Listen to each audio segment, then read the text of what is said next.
In today's video, I'm sharing with you the 5 questions that have a 98% chance of appearing on the SAT. If you can master these, you will be that much closer to acing this test. So let's dive in.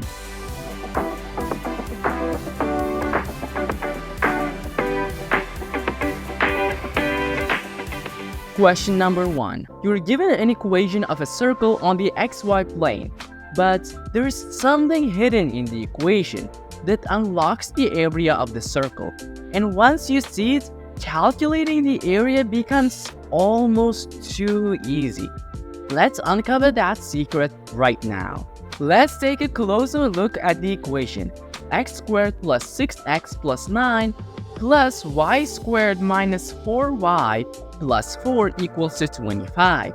Our goal is to find the area of the circle, but first, we need to get this equation into a more recognizable form, specifically the standard form of a circle's equation. So our first step is rewriting the equation.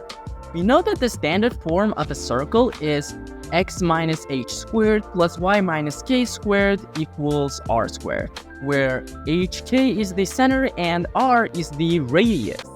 In our equation, we already have something that looks like parts of perfect squares. Let's complete the square for both the x terms and the y terms. Step number 2, completing the square. Let's start with the x terms, x squared plus 6x. To complete the equation, take half of 6, which is 3, and square it to 9, and square it to get 9. Notice that 9 is already in the equation, so this becomes easy, x plus 3 squared. Next, for the y terms, y squared minus 4y. Take half of minus 4, which is minus 2, and square it to get 4. And again, 4 is already in the equation, so this becomes y minus 2 squared. Now the equation is x plus 3 squared plus y minus 2 squared equals to 25. Here, the equation is now in the standard form. X plus 3 squared plus y minus 2 squared equals to 25. This tells us the center of the circle is minus 3, 2. And the radius is in the square root of 25, which is 5. Step number 4, calculating the area. Now that we have the radius, we can use the area formula for a circle. Area equals pi multiplied by r squared. R equals 5, so area equals pi multiplied by 5 squared, and we have 25 pi. So the area of the circle is 25 pi. Now let's check the answer choices. Choice D is correct.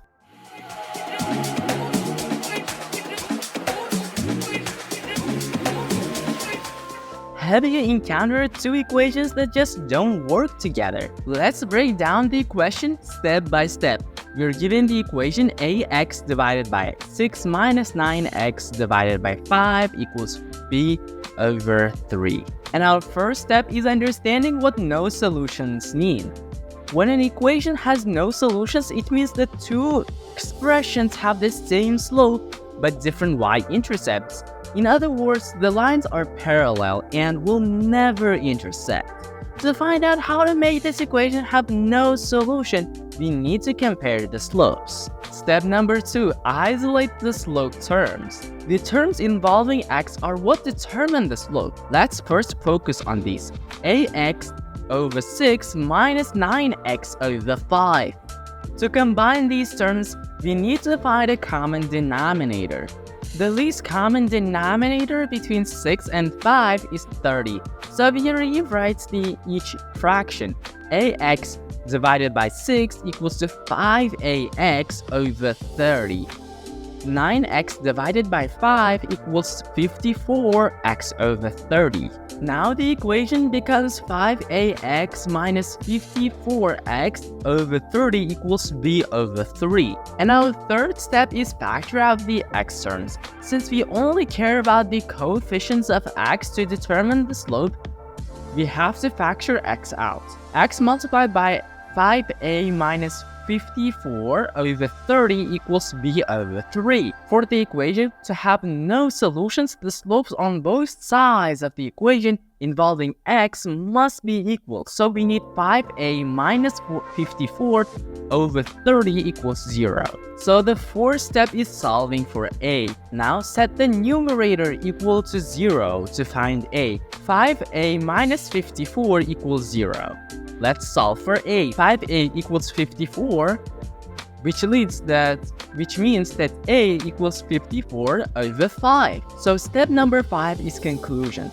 So the value of a that causes the equation to have no solutions is a equals 54 over 5.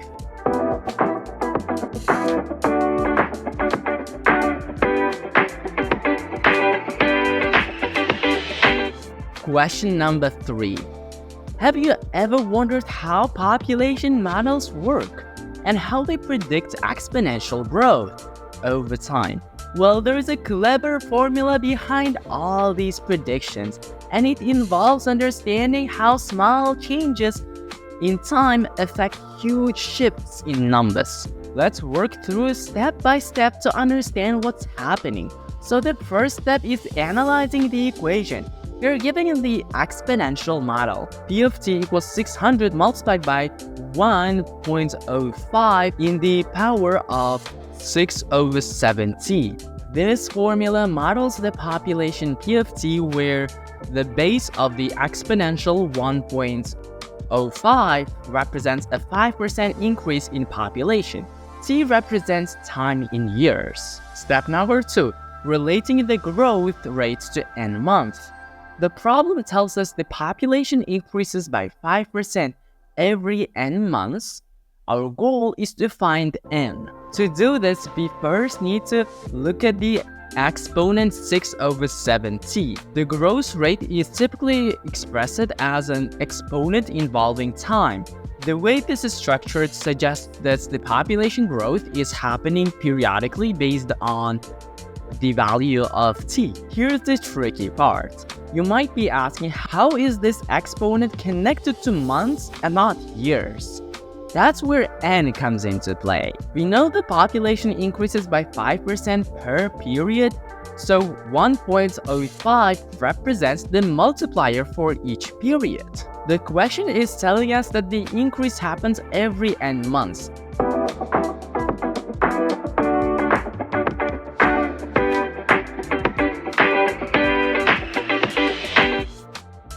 Question number 4. Have you ever looked at a math problem and thought, this seems simple, but why can't I figure it out?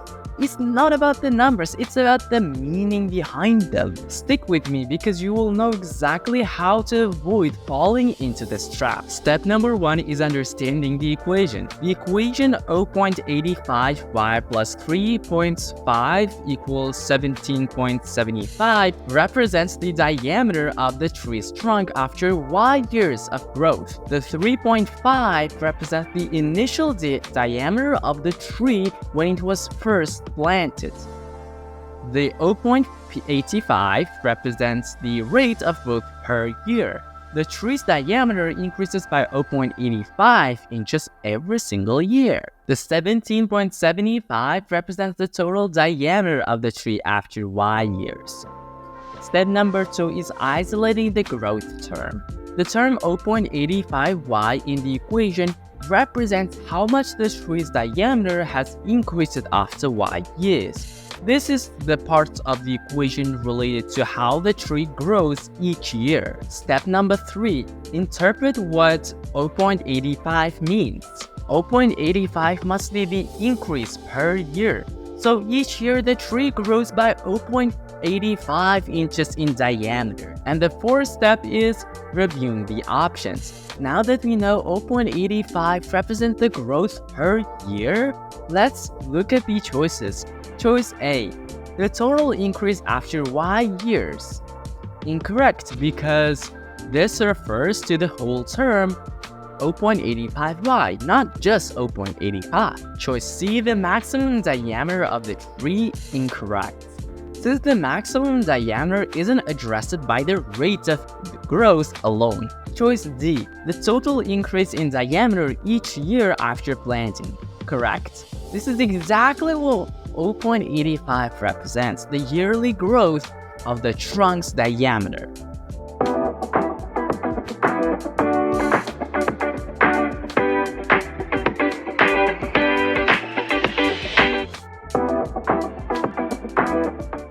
So the first step is understanding the context. In this case, it's about technological advancement and adaptation. The key takeaway is how societies need to adapt to change to stay successful. So the second step is identifying the main idea of the claim. The question is asking you to find the quotation that best illustrates the claim about an adaptation being important for future success. So you're looking for an option that focuses on adaptation or the consequences of failing to adapt. So the third step is examining each answer choice carefully. Choice A talks about innovation, but it focuses on impact and quality, not necessarily adaptation.